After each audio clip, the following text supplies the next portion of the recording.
आज राज्याचे मंत्री नितेश राणे यांच्या वाढदिवसानिमित्त मुंबईतील मातोश्री बाहेर तसेच परिसरातील विविध ठिकाणी शुभेच्छांचे बॅनर लावण्यात आले आहेत। या बॅनरवर नितेश राणे यांचा उल्लेख हिंदू गब्बर असा करण्यात आल्याने परिसरात राजकीय चर्चांना उधाण आले आहे।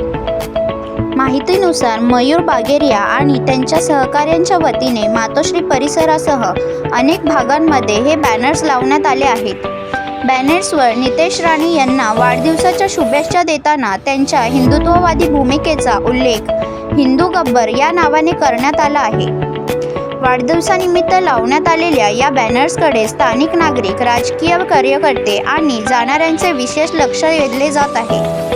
वाढदिवसानिमित्त लावण्यात आलेल्या या बॅनर्सकडे स्थानिक नागरिक, राजकीय कार्यकर्ते आणि जाणाऱ्यांचे लक्ष वेधले जात आहे। दरम्यान या बॅनर्सची परिसरात मोठ्या प्रमाणावर चर्चा सुरू असून विविध राजकीय आणि सामाजिक स्तरांतून त्यावर प्रतिक्रिया उमटत आहेत।